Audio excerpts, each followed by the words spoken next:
All right, Rod, thank you so much for the session today. Just wanted to summarize some of the things that we talked about today, because to be honest with you, there were some complicated concepts that we talked about and discussed today. So it's probably worth having it in one place, especially so you can reference it later if you like. So first, you have a really good base to your golf swing. And you can get your way around the golf course really well.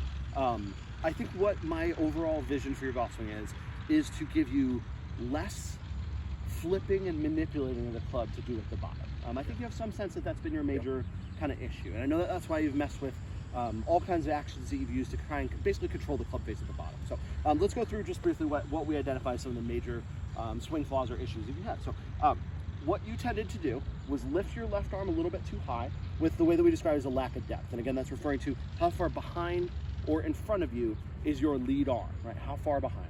So for me, it doesn't get deep enough. Club's always a little bit out ahead of you. So then as you start your swing down, your left arm stays in a pretty similar position or moves very slightly outside. Your body knows, man, I really want to kick this club behind me. I want to shallow it. I want to hit from the inside. So it slows down and stalls your momentum, kicks that club behind you effectively, but then to hit a shot, you have to hang on and flip just a little bit. So that's the overall meta picture. So I think the two things that we want to continue to work on for you are, one, getting your left arm deep enough, really. And what that means is we want to make sure that butt of that club is close to kind of our heel, somewhere in that range for you. We worked over time. You probably started about at the balls of your foot. You probably got it to just like 2-3 inches towards that heel. I still want you to work on those last 2 or 3 inches. I think that'll create even a little bit more room for you to do the second piece of what we need to talk about, which is then starting to stay in our posture a little bit better, by which I mean if our chest has rotated this way, our spine should be in a relatively similar angle. As we come down, as long as we maintain enough lead arm depth, we don't let this arm come too far out. If it stays relatively in here, our body can stay in a fairly similar position here and then through here.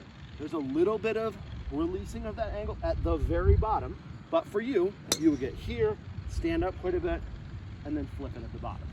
So the things that we introduced to you to try and help understand these concepts and work with them, put that alignment rod in your hips here. I don't have it with me at the moment, but to kind of visualize what is the movement of my hips as I get into this part of the golf swing. Is it still moving in a lower arc around me, or is it tilting upward in the ways it tells us, hey, I stood up, I lost my angles this way, and now I need to really flip with that club. So the things that we gave you to work on here are continuing to try and hit some of these punch shots, staying in our angles, staying in our postures, feeling like the club will extend a little bit more out this way rather than over rotating our hands and flipping it left. Continuing to work on just hitting some good 7 irons or 6 irons or whatever, making sure we get enough depth here, trying to maintain our posture and fire on through the golf ball. So hopefully those are things that make sense to you. Certainly feel free to send me a message, but I think that's the prescription for success here for you. Thank you so much.